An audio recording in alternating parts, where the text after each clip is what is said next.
Eu estava aqui lembrando de uma fala do Rodolfo Abrantes, se eu não me engano foi num programa do Serginho Grossman no Altas Horas, não tem muito tempo isso, um dos últimos programas, e onde ele falava que enquanto ele servia para o sistema, enquanto ele produzia para o sistema na qual ele vivia e era envolvido, ele servia, ele era bem falado, ele era alguém aproveitável, né?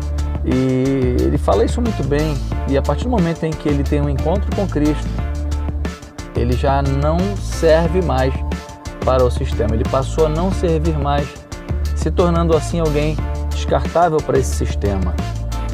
Ele era integrante da banda dos Raimundos, e todos conhecem a banda, e lembrando disso, me veio aqui a ideia e a percepção de que não só nesse contexto em que ele era inserido, né, ele era integrante da banda, era uma banda de punk nacional, era uma banda assim, muito ouvida, ele sai dessa banda no auge dessa banda, e ele não só para a banda ele servia, mas para todo esse contexto do rock Brasil, todo o contexto da mídia, para esse movimento da mídia e do consumo da música brasileira. Enquanto ele servia, enquanto ele era o Rodolfo Abrantes, enquanto ele era o doidão Rodolfo Abrantes, enquanto ele chapava, fumava um baseado, enquanto ele era esse cara, né, que estava sempre no Luau MTV, e então era o cara assim, né, do perfil, ele era o cara para o sistema, ele era o cara que funcionava para o sistema, enquanto funcionava para o sistema, ele era o grande Rodolfo, né, o cara que fazia as canções, enfim.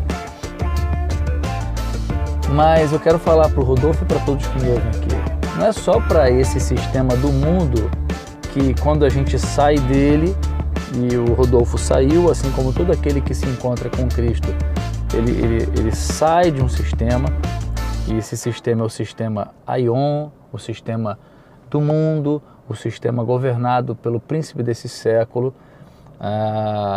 Todos passam a ser descartáveis para esse sistema, passam a ser odiados por esse sistema, passam porque ficam mais autênticos e num movimento mais singularizado, mais subjetivo, passa a não funcionar mais para essa coletividade. Ele passa de ente para um ser, e em sendo em Cristo morto para o mundo e vivo para Deus, ele vai sendo moldado conforme a imagem de Jesus, e Jesus e mundo, né? Espírito e carne, eles não compactuam da mesma natureza. Pois bem, mas pensando no caminho desse, que assim como Rodolfo, eu e muitos, também em outros contextos, se você não funcionar para o sistema, você também roda. Se você não funcionar para o sistema, você também se torna uma pessoa descartável. Então veja, assim também é no comunismo, socialismo, assim também é no capitalismo. Então há de se ter uma pessoa, um indivíduo que se torna alguém útil ao sistema. Ele vai necessariamente tendo que ir abrindo mão da sua singularidade, deixando de ser autêntico para corresponder à expectativa de terceiros o tempo inteiro.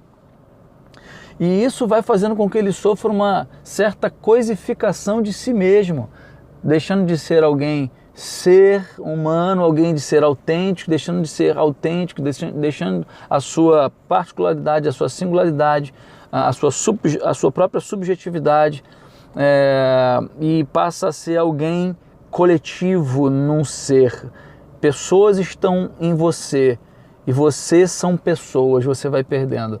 A partir do momento que você rompe com isso, vai para um movimento em que você se torna mais autêntico, você se torna alguém que faz a sua própria escolha, alguém que é responsável por si, vai para um movimento maior de autonomia, você também vai sendo descartável, não vai mais funcionando para o sistema, quer seja comunista, quer seja capitalista, e quer seja religioso. E talvez o sistema religioso seja até mais impositor, seja até pior com suas imposições doutrinárias. E eu lembrei de 2 episódios de bastante autenticidade. Um dos personagens, uma pessoa, eu lembrei de Pedro. Pedro, lá quando Jesus é preso no Getsemane, ele é encontrado surpreendentemente com uma faca, uma peixeira, creio eu que seja uma peixeira. Pedro era pescador, né? E decepa-lhe a orelha do soldado romano, a orelha de Malco. Isso fala de autenticidade. Esse era Pedro, ainda carregando aquilo que é dele, a singularidade de Pedro. Interessante que ele está com Jesus esse tempo inteiro, andando, protegendo Jesus, com uma arma do lado e Jesus andando com ele. Não há nenhum relato de Jesus chegando ali e fazendo qualquer tipo de regra ou imposição. Jesus espera esse momento para fazer com que Pedro abra mão desse tipo de atitude e tenha consciência de que aquilo não geraria benefício algum para o próprio Pedro. E o exemplo maior é o próprio Cristo. Lembro do texto em que as pessoas que estavam ouvindo Jesus ensinando diziam assim: ele ensina como quem tem autoridade e não como os escribas e fariseus. Olha, o que eles queriam dizer é que os fariseus ensinavam a partir do pensamento, a partir da lei de Moisés, a partir das interpretações da lei, da escola dos fariseus, dos pensamentos da escola filosófica judaica, né? Mas Jesus falava como aquele de onde provém única e exclusivamente dele, e de fato ele é o Verbo de Deus. Ele é singular, ele é autêntico. Jesus, no contexto da religiosidade, ele nunca foi engolido, nunca foi coisificado, nunca serviu para o sistema, nunca produziu ou foi papagaio do sistema. Ele foi autêntico e falava como quem tem autoridade, falava por si, porque ele de fato tem autoridade.